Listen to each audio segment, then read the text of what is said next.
advance niya. Eh ngayon kung tinignan ko, kasi pag ni-rev mo dapat mag-a-advance yung ano eh hindi siya nag-advance.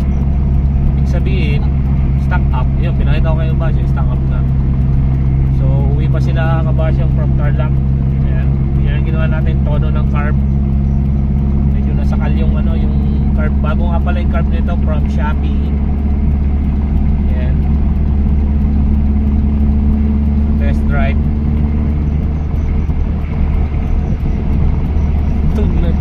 Nagaling ka po kanina. Ay, natin ka ba siya kasi baka patuin kami dito.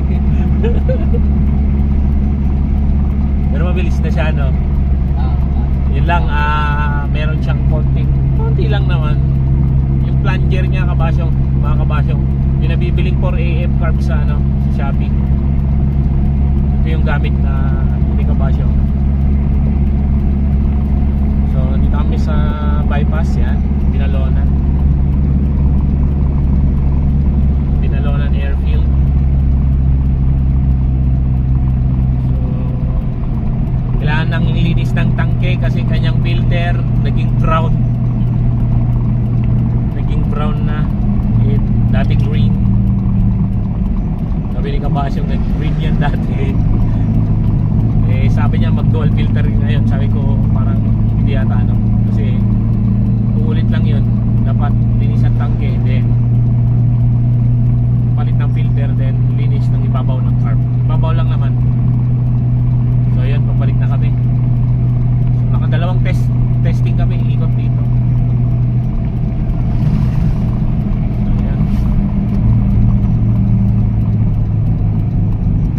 pabalik na kami ng Lawak. So yan,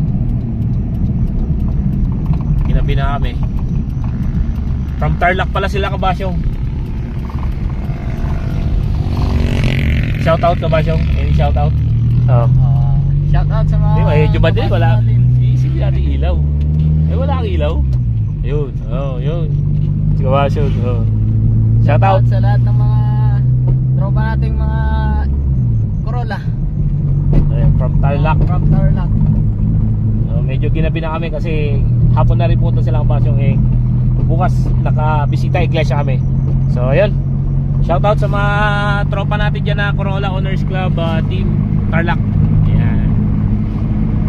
So pabalik na kami. So yun lang, maraming salamat sa panonood. At kung hindi ka pa nakasubscribe, please subscribe to my YouTube channel. And paki-like and follow ang ating Facebook page. So yun lang, maraming salamat. All goods in the hood. Peace out.